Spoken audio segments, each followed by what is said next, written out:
Well, let's get some more analysis from James Creedon from our International Affairs desk. James, welcome to you. Western allies extremely wary from the outset of being drawn into an outright conflict with Russia.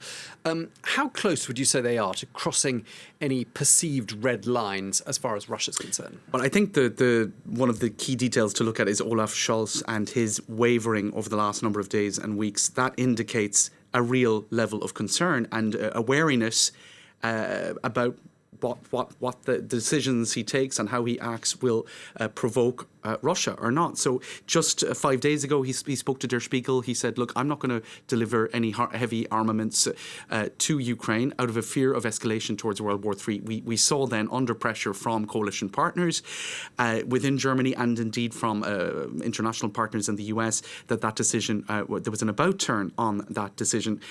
Now, what are people saying about that about turn? Well, if we look at one piece of analysis in the Tribune de Genève today, they said in delivering tanks, Olaf Scholz has a hand in the spiralling towards war.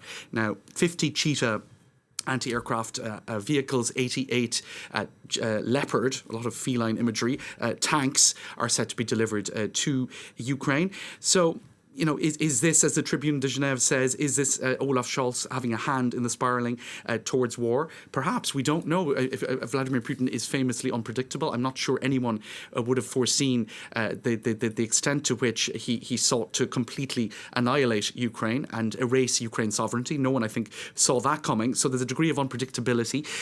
Others analysing this particular set of circumstances, we have one military historian from the London School of Economics, Sonka Nietzel, also speaking in the German press to Bild, saying, I don't believe the delivery of tanks is exposing us to a global atomic war, because that's what the Russians are saying. The Russians are saying that this is bringing us perilously close to World War III and the spectre, indeed, of nuclear war. During the Cuban Missile Crisis, Sergei Lavrov said in a Monday interview, there were not so many written rules, but the rules of conduct were clear enough. Moscow understood how Washington was behaving. Washington understood how Moscow was behaving.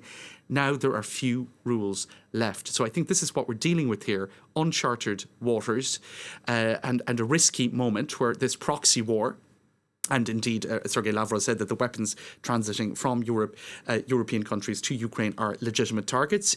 If they're being stocked in Western Ukraine, they could be, of course, it could be struck. That is the logic of warfare. So certainly, we're seeing the proxy war is, I think, the least you could call it. Indeed, a lot of Ukrainians commenting on this on social media are saying, "What proxy war? This is a very real war.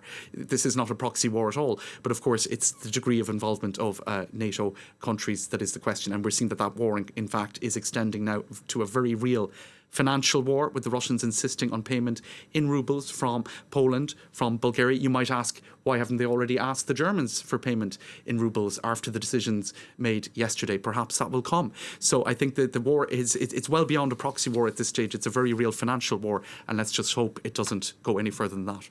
Yeah, and we're expecting to hear from the European Commission President Ursula von der Leyen on that subject of gas and energy being weaponized. We're expecting to hear from her very shortly. Meanwhile, thank you very much indeed, James Creedon from our International Affairs Desk. Thanks.